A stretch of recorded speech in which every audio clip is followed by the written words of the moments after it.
Hey hey, salut à tous les pêcheurs, comment ça va? Aujourd'hui on se retrouve pour une toute nouvelle vidéo pour parler un petit peu de tout ce qu'il y a à savoir sur le chènevis. Dans cette vidéo je vais vous montrer un petit peu ses avantages et ses inconvénients, son prix au kilo, son temps de cuisson, comment le rendre le plus attractif possible et un petit peu les variantes qu'on peut avoir dans le chènevis. Allez, c'est parti!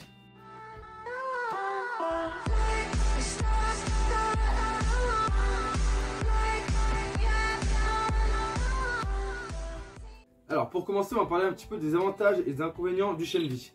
Alors un de ses gros avantages, c'est que ça coûte quand même pas cher par rapport à 1 kg de bouillette par exemple ou autre. Le chènevis, il faut savoir que c'est environ 2,50 le kilo. Et sachant que comme pour toutes les graines, quand on a une graine sèche qui fait 1 kg, lors de sa cuisson, il faut quasiment doubler son poids. Donc c'est à dire que si on a 1 kg de chènevis à tremper, on aura environ 2 kg une fois cuit. Donc voilà, un de ses avantages c'est son prix qui est quand même relativement pas cher donc pour amorcer. Le fait aussi que c'est un véritable aimant à carpe, hein. Vraiment les carpes en raffolent, ils deviennent totalement folles lorsqu'ils commencent à manger un peu votre amorçage. Donc c'est vraiment un véritable aimant, hein, tout simplement. Un truc qui est cool aussi avec le chènevis, c'est que c'est assez huileux, donc quand on va le cuire, donc ça nous rapporte un petit peu une touche visuelle. Voilà, lors de votre amorçage, quand on va faire un mélange avec, pourquoi pas, du chènevis, du pelé, du chènevis, du maïs, avec de la tiger nut, enfin vraiment, ou même des bouillettes, peu importe, ça va quand même relativement faire un amorçage avec quand même beaucoup d'huile. Pas forcément besoin de rajouter d'autres huiles par-ci par-là. Non, non, le chènevis se suffit à lui-même, tout simplement. Donc, on a un petit aspect aussi visuel, voilà, lorsque on commence à avoir des poissons qui rentrent sur notre cou. Donc ça, c'est quand même relativement cool. Après, alors attention, ça reste une graine. Donc qui dit une graine dit attire les poissons blancs. Donc voilà, ça c'est peut-être un de ses seuls défauts, c'est que ça attire bien sûr les poissons blancs. On trouve le chènevis bien sûr prêt à l'emploi directement, voilà, chez différents revendeurs ou différentes marques tout simplement. Et on peut l'acheter directement sec et le cuire nous-mêmes, ce qui revient quand même un petit peu moins cher. On va parler maintenant un petit peu des variantes qu'on peut avoir du chènevis. Alors, il existe le chènevis déjà classique, donc celui qu'on trouve principalement. Voilà, cette toute petite graine qu'on va cuire nous-mêmes. Il existe aussi le chènevis XL, qui est quand même beaucoup plus gros. Il fait environ un bon centimètre à peu près. Donc, on ne le trouve pas partout celui-là, il est quand même un peu plus cher. Mais on en met moins, hein, forcément. Mais voilà, on ne le trouve pas forcément partout. Donc, c'est le chènevis XL. Qui est version large, après il est appelé XL ou des fois il a version large, enfin voilà, il a plusieurs noms mais il existe deux tailles environ de chènevis, donc le classique, celui qu'on retrouve partout et la version la plus grosse.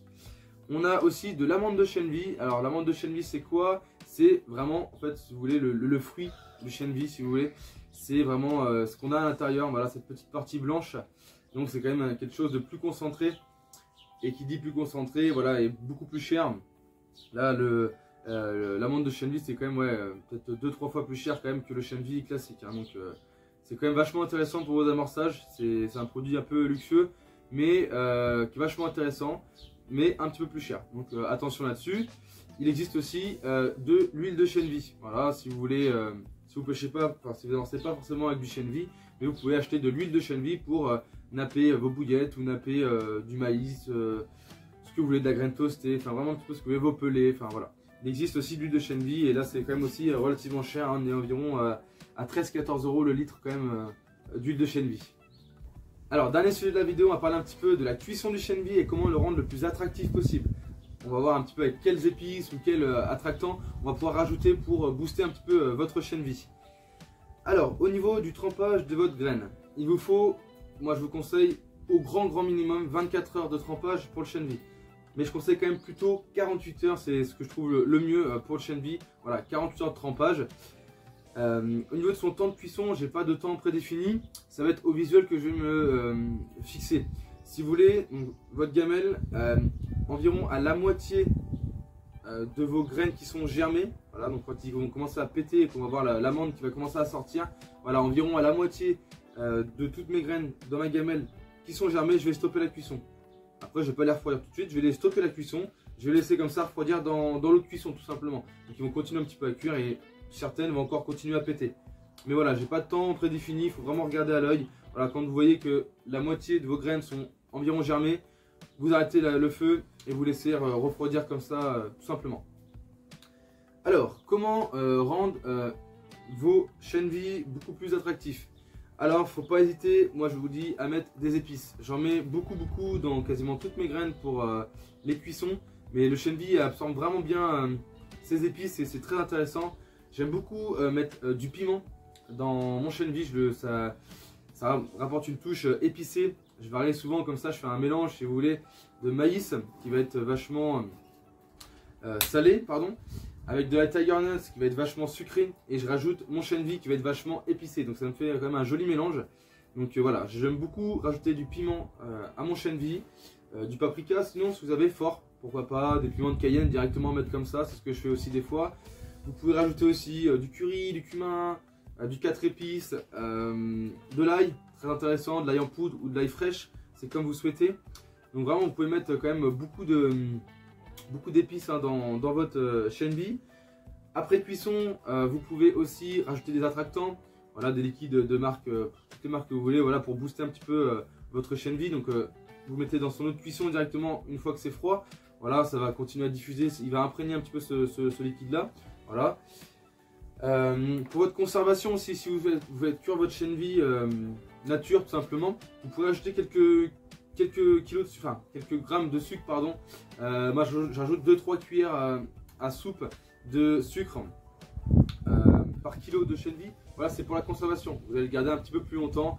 Alors, vous n'allez pas garder une semaine non plus, hein, mais vous allez garder un petit peu plus longtemps. Voilà, c'est un conservateur le sucre, donc vous pouvez ajouter un petit peu de sucre par exemple. Et je ne vous l'ai pas dit, mais mes épices, je vais les rajouter lors de mon deuxième 24 heures de trempage. C'est-à-dire que je vais tremper mes graines une première fois 24 heures dans de l'eau claire.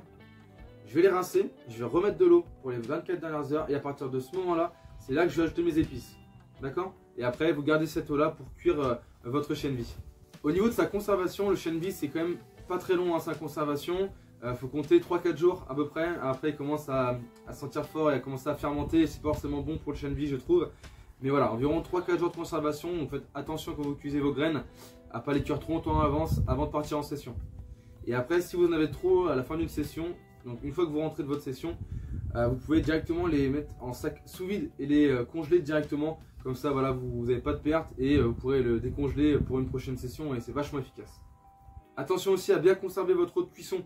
Voilà, une fois que vous arrêtez le feu de votre chène vie, vous stoppez la cuisson, vous gardez bien cette eau. Vous laissez refroidir la chène vie, mais vous ne jetez pas cette eau. Pourquoi? Parce qu'elle est remplie de saveurs tout simplement. Donc si vous avez épicé votre eau, même le goût du chène vie tout simplement, et elle va être remplie d'huile aussi. Parce que le chène vie, je vous ai dit, il dégage quand même beaucoup d'huile. Et cette huile-là va être un repère visuel pour votre amorçage. Donc surtout, ce serait dommage de l'égoutter et de jeter cette huile.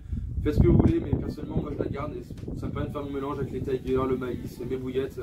Ça imprègne aussi encore du goût. Donc un conseil, gardez votre eau de cuisson. Bah écoutez les amis, ce sera un petit peu tout pour moi pour cette vidéo. J'ai essayé de faire une vidéo assez complète sur le chène vie, en espérant qu'elle vous aura plu, c'est tout le but. N'hésitez pas en commentaire à me dire un petit peu vos retours sur le chène vie, comment vous le cuisez, si vous avez d'autres techniques, voilà, n'hésitez pas en commentaire, ça fait toujours plaisir, moi j'aime beaucoup vous répondre, ça permet d'interagir avec vous, donc c'est super sympa. N'oubliez pas aussi de vous abonner à ma chaîne YouTube, de liker la vidéo si elle vous a plu, de vous abonner à la page Instagram si ce n'est pas déjà fait, voilà, je poste toutes mes photos, des reels, enfin je fais plein de choses, voilà, je partage un peu ma vie sur Instagram lors de mes sessions, comme ça vous avez tout en direct. Donc je vous mets mon Instagram juste en dessous. Et puis moi sur ce je vous dis à la prochaine et surtout allez à la pêche, allez ciao. De quoi? Il regarde ma vidéo, il est pas abonné. Ah l'ami tu déconnes, ça prend 2 secondes et c'est super simple, regarde je te montre. Tu vas sur ma chaîne YouTube, tu appuies sur s'abonner, tu actives la cloche de notification et voilà, super simple et efficace.